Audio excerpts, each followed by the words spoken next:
Assalamualaikum warahmatullahi wabarakatuh. Di sini kami dari kelompok 1 kelas EF20C akan mempresentasikan materi fungsi contoh rangkaian dan program aplikasi dengan konektor DB9, DB25, dan USB. Berikut ini kelompok 1 yang beranggotakan Agnes Rizka Safira dengan NIM 1005 dan saya sendiri Muhammad Syahril Nur Alfani dengan NIM 1104 dan Muhammad Ilham Hasan dengan NIM 1244. Baik, lanjut ke slide berikutnya.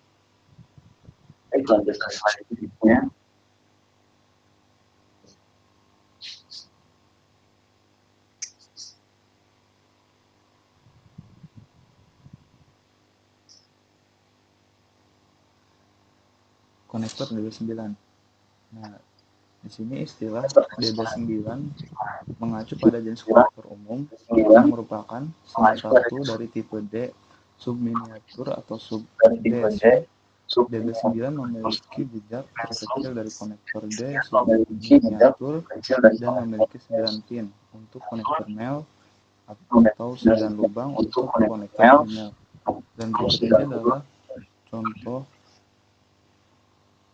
gambar dari konektor DB9 dengan tipe jenis male dan female.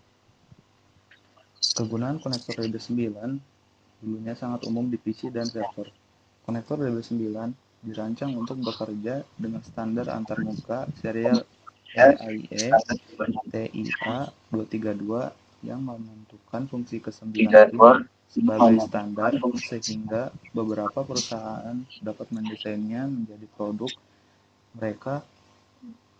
Dengan konektor DB9 ini biasanya digunakan untuk perangkat peripheral seperti keyboard, mouse, joystick, dan lain-lainnya. Dan juga konektor tersebut digunakan pada rakitan kabel DB9 untuk konektivitas data.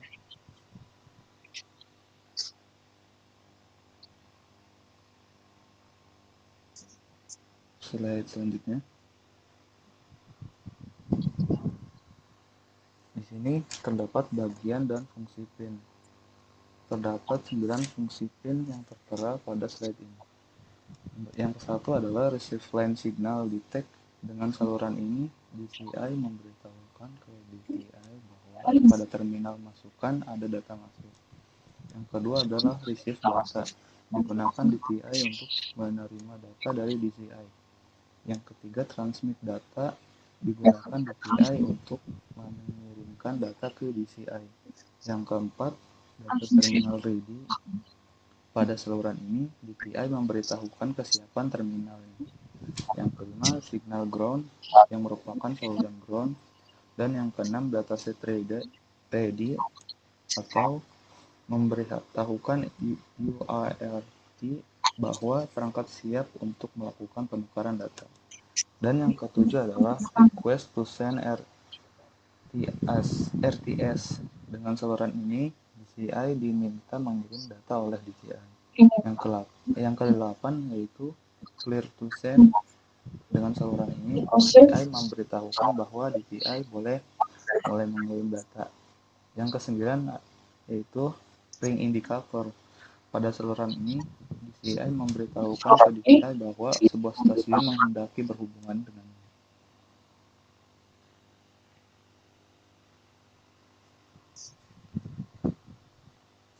DTI, data terminal equipment, merupakan sebuah perangkat komunikasi yang berfungsi sebagai menerima sinyal dari pusat dan melanjutkan ke user, yang artinya data yang dikirimkan melalui jalur yang telah ditentukan akan sampai di tempat pemberhentian, yaitu terminal.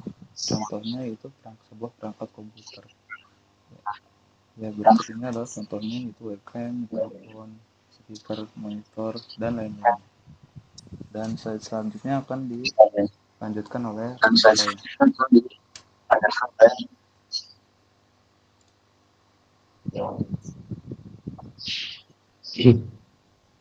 Oke, terima kasih. Perkenalkan, nama saya Muhammad Ilham. Di sini saya akan menjelaskan slide selanjutnya. DCA atau Data Circuit Equipment. Data Circuit Equipment atau DCA adalah perangkat yang terhubung dengan DTA pada sebuah jaringan komputer dapat disebut juga peralatan komunikasi data serta operator peralatan data, lalu memiliki fungsi seperti sinyal konversi, pengkodean sinyal, dan garis clocking dapat menjadi bagian dari peralatan DTI. Contohnya modem. Selanjutnya pengertian parallel port. Parallel port adalah port yang biasanya dipakai sebagai port printer dengan pin out berjumlah 25 pin.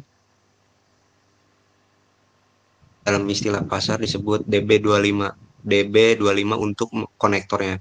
Sesuai namanya, parallel port ini sekali mentransfer data langsung ditransfer selebar 8 bit dalam suatu periode. 8 bit ini diwujudkan dalam 8 buah kabel. Dalam konektor DB25, parallel port dapat mengirimkan 8 bit data sekaligus atau serentak dalam satu waktu lebih cepat dibanding serial port.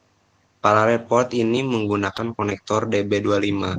Panjang kabel maksimum yang diperlukan atau diperbolehkan adalah 50 feet.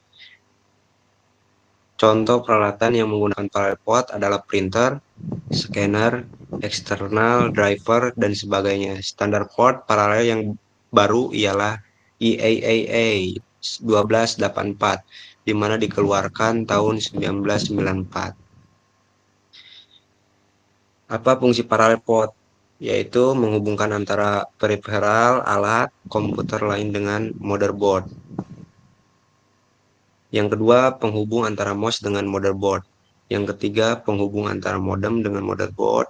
Yang keempat, mentransmisikan informasi berupa bit-bit dari mainboard ke perangkat lainnya. Selanjutnya, bagian dan fungsi pin. Ini contoh gambarnya, dan pin ke-1 yaitu pengakuan data saat sinyal rendah. Pin dari 2 sampai 9 itu untuk mentransfer data. Pin yang ke-10 mengakui bahwa data telah selesai diproses dan ketika sinyal tinggi menunjukkan siap untuk lebih banyak lagi. Untuk yang pin 11 ketika sinyal tinggi menunjukkan bahwa printer telah menerima data dan sedang diproses setelah sinyal ini menjadi rendah. Dan pin 10 menjadi tinggi. Lebih banyak data siap diterima. Untuk pin yang ke-12 kertas printer macet saat sinyal tinggi atau tidak ada sinyal jika printer macet. Pin 13 yaitu saat printer bersinyal tinggi menunjukkan bahwa printer sedang online dan siap untuk mencetak. Pin 14 ketika sinyal rendah, visi telah menunjukkan bahwa printer menyisipkan pengumpanan baris setelah setiap baris. Pin 15 printer mengirimkan data ke komputer memberitahukan bahwa telah terjadi kesalahan. Pin 16 saat sinyal rendah, PC meminta agar printer melakukan reset internal. Pin 17 saat sinyal rendah, PC telah memilih printer dan sebagai gantinya harus menyiapkan data. Pin 18 sampai 25 yaitu time. Oke, terima kasih. Akan dilanjutkan oleh Teh Agnes. USB, menurut istilah, USB bisa didefinisikan sebagai sebuah perangkat konektor yang memiliki peranan untuk menghubungkan komputer dengan perangkat lain. Ia merujuk pada sebuah perangkat yang dikembangkan pada tahun 1990-an. USB biasa digunakan untuk menghubungkan komputer dengan alat eksternal. Sebut saja scanner, papan ketik, keyboard, printer, mouse, flash disk, kamera digital, alat penyimpanan data atau zip drive, atau perangkat lainnya. Nah, kalau menurut Wikipedia, USB didefinisikan sebagai standar bus serial yang memiliki fungsi sebagai perangkat penghubung yang tidak hanya digunakan pada komputer, melainkan juga pada konsol permainan, ponsel, dan PDA. Oke, terima kasih. Akan dilanjutkan oleh Agnes Rizka Sapira. Fungsi USB yang satu kita untuk install. Tanpa adanya USB kita tidak akan bisa install sistem operasi, terutama untuk laptop yang tidak menyediakan CD-ROM. Mau tidak mau harus ada USB untuk menghubungkan komputer dan CD-ROM eksternal sehingga nanti bisa install. Kedua, menghubungkan komputer dengan keyboard. Beberapa komputer yang mengalami masalah dengan keyboard bisa diganti dengan eksternal. Syaratnya komputer harus ada komputer dengan keyboard eksternal. Juga menghubungkan komputer dengan penyimpanan eksternal. Ada banyak perangkat yang bisa kita gunakan untuk penyimpanan eksternal. Bisa flash disk, bisa pula memori eksternal. Yang pasti semuanya hanya bisa dilakukan melalui USB. Memindahkan data dengan cepat. Sebenarnya selain USB, kita bisa memindahkan data menggunakan jaringan komputer atau menggunakan Bluetooth. Tapi USB jauh lebih cepat.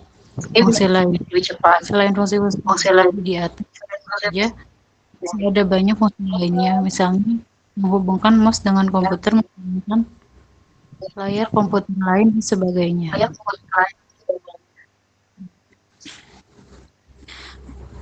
Next.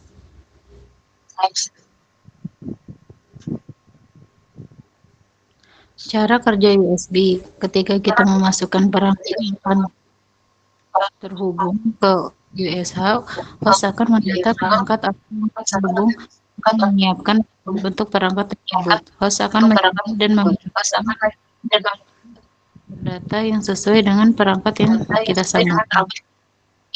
Bisa interrupt untuk perangkat data kecil layaknya mouse dan keyboard. Transfer data besar layaknya printer dan transfer data seperti speaker dan webcam.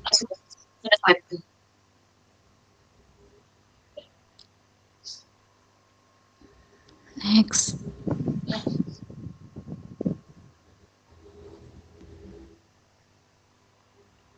Kelebihan dan kekurangan USB. Kelebihannya, satu, kecepatan yang lebih tinggi. USB memiliki kemampuan untuk transfer data sangat cepat. Biasanya data yang melalui USB akan dipotong dengan ukuran 60 mm. Dua, fleksibel dalam penggunaan. USB memudahkan dalam menghubungkan berbagai perangkat ke komputer, sehingga kita tidak perlu menyambungkan kabel tertentu agar terhubung ke komputer. Tiga, diterima secara luas. USB juga diterima oleh pasar luas. Alat-alat bisa langsung dihubungkan ke komputer. Itu artinya pasar dengan sangat terbuka menerima USB. USB juga bukan alat yang sempurna tanpa kelemahan. Ada beberapa kelemahan USB, terutama bisa dilihat dari panjang kabel. USB hanya 5 meter saja, bahkan untuk handphone bisa jauh dari komputernya. Begitu juga modem. Sekian dari kelompok kami.